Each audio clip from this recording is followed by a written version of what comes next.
Election কমিশনের notification যেখানে বিজেপির চিহ্ন অর্থাৎ কমিশন নিরপেক্ষ নয় তা মন্তব্য করলেন চড়া সুর, কমিশনকে নিশানা করলেন মমতা বন্দ্যোপাধ্যায় এবং রিটার্নিং অফিসার বদলি নিয়ে কমিশনকে নিশানা। সোমরাজ রয়েছে। সোমরাজ, একটা গুরুত্বপূর্ণ বিষয় যে ভবানীপুর সহ ৭৩ রিটার্নিং অফিসার বদলি কমিশনের নন্দীগ্রামের ভিডিও কেন ভবানীপুরে, প্রশ্ন তুললেন মমতা বন্দ্যোপাধ্যায়।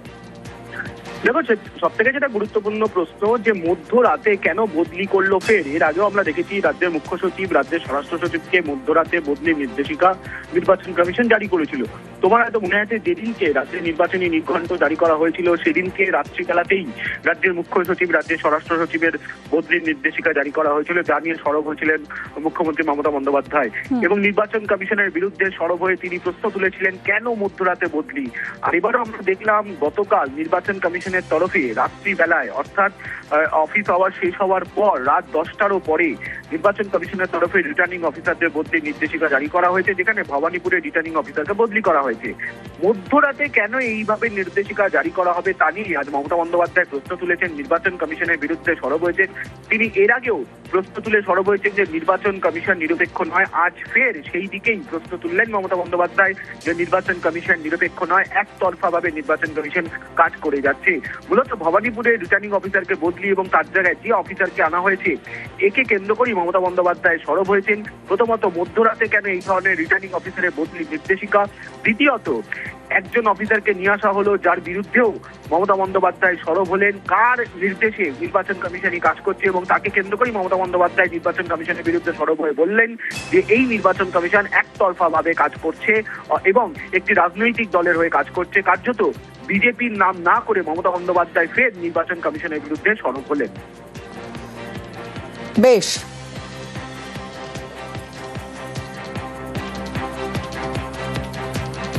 এই ইলেকশন কমিশন যে নিরপেক্ষ নয় আমি তার একটা প্রমাণ আপনাদের দেখাতে চাই।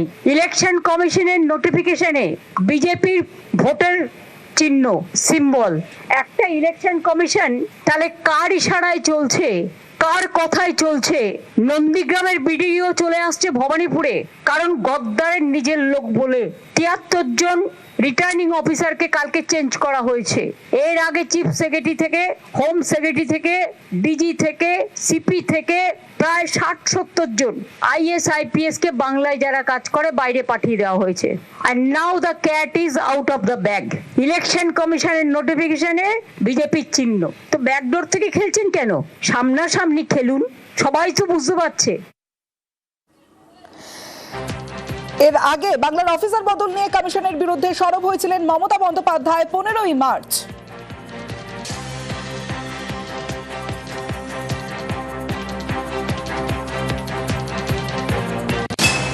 কাউকে কাজে লাগিয়ে সুপার উত্তমের মতো বিহাইন্ড দ্য সিন মধ্যরাতে গুপ্ত তাণ্ডব করছে। চিফ সেক্রেটারি বাঙালি মহিলা, ওরা অ্যান্টি উইমেন।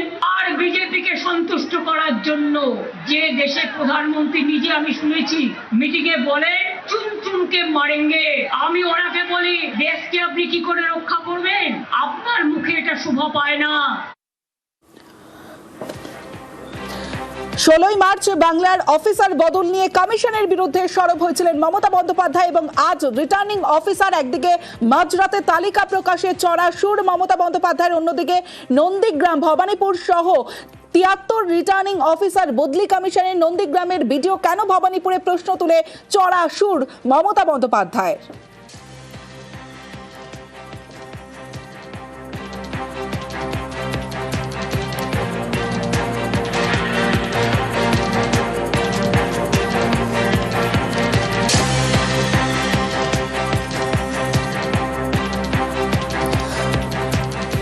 কেন মাঝরাতের লিস্ট? অন্য কোনো পরিকল্পনা রয়েছে বলে মনে করছেন মমতা বন্দ্যোপাধ্যায়। আর মাঝরাতে তালিকা প্রকাশে চড়া সুর, কমিশনকে নিশানা করলেন মমতা বন্দ্যোপাধ্যায়। কালকে মধ্যরাত্রে এসআইআর লিস্ট কেন বেরোবে? এখনো পর্যন্ত পাবলিক জানে না, এখনো লিস্ট বুথে টানানো হয়নি, ব্লকে টানানো হয়নি, জেলায় টানানো হয়নি। কালকেও 2 জন আত্মহত্যা করেছে, প্রায় 220 জন মানুষের মধ্যে মারা গেল। এত ভয়টা কিসের? আর যেটুকু নাম উঠেছে সেটাও মনে রাখবেন আমার কোর্টে কেস করার জন্য। লিস্টটা বের করতে ভয় কেন? নিশ্চয়ই তার মধ্যে স্বচ্ছতা নেই ইলেকশন কমিশনের। স্বচ্ছতা থাকলে এতদিন লাগে? একটা জাজেরা তো অনেক দিন আগেই করে দিয়েছে। তাহলে আপনারা কেন আরো 6 দিন টাইম নিলেন, 7 দিন টাইম নিলেন? আরো কি বাদ দিয়েছেন? একতরফা কি কোনো পলিটিক্যাল পার্টির নাম ঢুকিয়েছেন? আমরা দাবি করছি বিজেপি ভ্যানিশ যে পলিটিক্যাল পার্টি, তারা মানুষের গণতান্ত্রিক অধিকার কেড়ে নিতে চায় এবং এটা তার সব প্রমাণ।